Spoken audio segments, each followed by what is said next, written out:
అక్కడ ఎవరైతే ఆ సంజయ్ ఉన్నారో బీఆర్ఎస్లో గెలిచి కాంగ్రెస్లోకి వచ్చిన సంజయ్ వర్గానికి 22 సీట్లు వస్తే అదే కాంగ్రెస్ పార్టీలో ఉండి ఎమ్మెల్సీగా ఉన్న జీవన్ రెడ్డికి ఆయన వర్గానికి సంబంధించిన వాళ్ళు 14 మంది ఉన్నారు. అయితే నా వర్గానికి కావాలంటూ అక్కడ ఇద్దరి మధ్యలో ఫైట్ జరిగింది తప్ప ఇక్కడ ఇద్దరు వేరు పార్టీలు కాదు.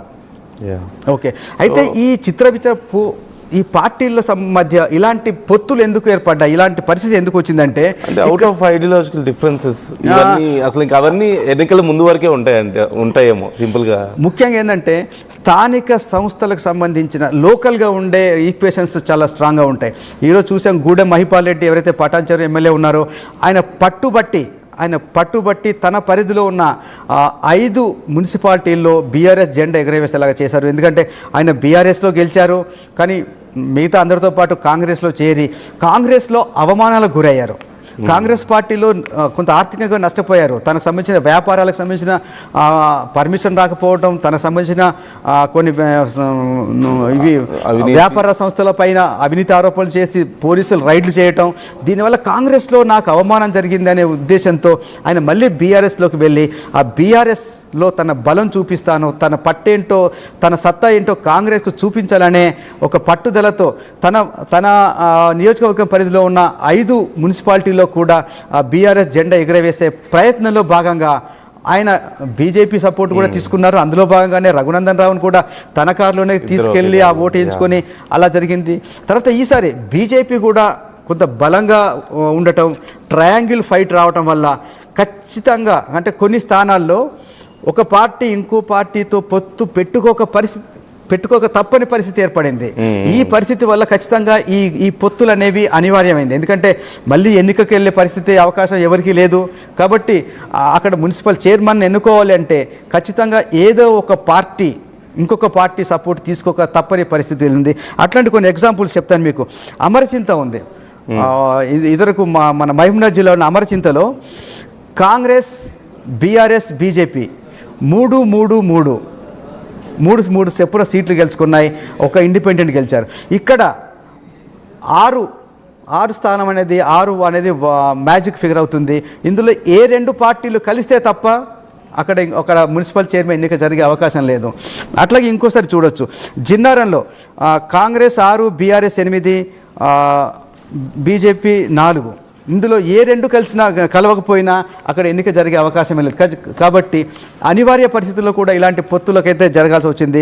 నర్సాపురంలో కాంగ్రెస్ 6, బీఆర్ఎస్ 5, బీజేపీ 4. ఇట్లా ఖానాపూర్లో చూస్తే 3, 4, 4, కాంగ్రెస్ 3, బీజేపీ 4, బీఆర్ఎస్ 4. ఇలాగా అంటే కనీసం ఏ 2 పార్టీలు కలిస్తే తప్ప అక్కడ మళ్ళీ మున్సిపల్ చైర్మన్ ఎన్నిక జరగదు.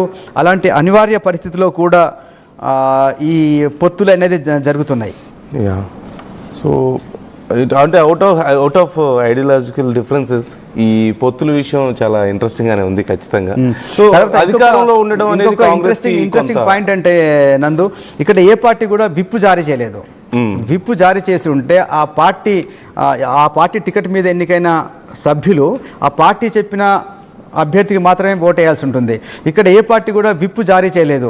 విప్పు జారీ చేయడంలో ఒక డిఫికల్టీ ఏముందంటే ఆ విప్పును ధిక్కరించి కూడా వాళ్ళు ఓటు వేసే అవకాశం ఉంది. వాళ్ళకి తమకు కావాల్సిన నాయకుడికి, తమకు కావాల్సిన అభ్యర్థికి ఓటు వేసి గెలిపించుకునే అవకాశం ఉంది. నిజంగా ఈ విప్పును కూడా ఎవరు ఆనర్ చేస్తారో లేదు కూడా చాలా అనుమానాలు ఉన్నాయి. ఎందుకంటే అక్కడ స్థానికంగా వాళ్ళకుండే ప్రయోజనాలు ఉంటాయి, వాళ్ళ అవసరాలు ఉంటాయి. కాబట్టి ఈ విప్పుని ఎవరు ఆనర్ చేసే పరిస్థితి ఉండకపోవచ్చు. అటు ఉన్న వాళ్ళకు వ్యతిరేక వర్గానికి పార్టీకి చెందిన అభ్యర్థి మున్సిపల్ చైర్మన్గా ఎన్నికయ్యే అవకాశం ఉంటుంది. తన వర్గానికి చెందిన వార్డు సభ్యులు విప్పు ధిక్కరించినందుకు వాళ్ళ సభ్యత్వం కోల్పోయే ప్రమాదం ఉంటుంది. దీనివల్ల ఏ పార్టీ కూడా లాభం లేదు. కాబట్టి చాలామంది విప్పు జారీ చేయడానికి కూడా ఇష్టపడలేదు. నందు, ఇంకా ఈ పొత్తుల విషయంలో నర్సాపూర్ మున్సిపాలిటీ కూడా కొంత ఇంట్రెస్టింగ్గానే ఉంది.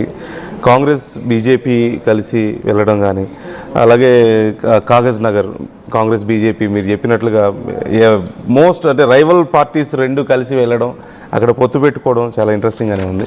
సో ఓవరాల్గా రేపు క్లారిటీ రావాల్సినటువంటి 11లో ఇప్పుడు బీజేపీ, బీఆర్ఎస్, కాంగ్రెస్లో it seems like Congress 6, BRS 5కి పరిమితం అయ్యే పరిస్థితులు కనిపిస్తున్నాయి.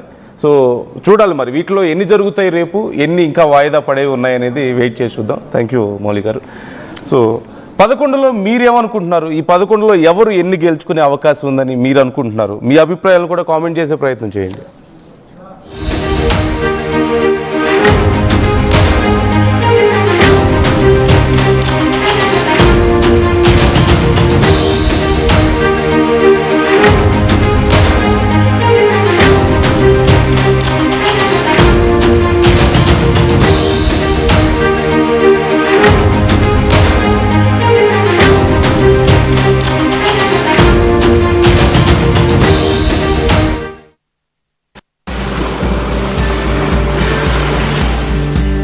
చిన్న చిన్న ఆనందాలు 35 ఏళ్లుగా నా జీవితంలో లేవు.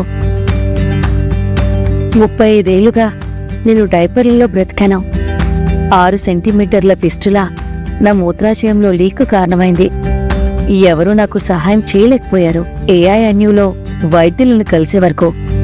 అక్కడ వారు రోబోటిక్ శస్త్రచికిత్సతో నాకు పరిష్కారం ఇచ్చారు. వారు నా ఆత్మవిశ్వాసాన్ని కూడా తిరిగిచ్చారు. Precision Care makes it possible. The Center for Robotic Surgery at AINU. ఇప్పుడే విడుదలైన JEE మెయిన్ సెషన్ 1 ఫలితాలలో శ్రీ చైతన్య విద్యార్థి చరిత్ర సృష్టించాడు. దేశం మొత్తంలో 300కి 300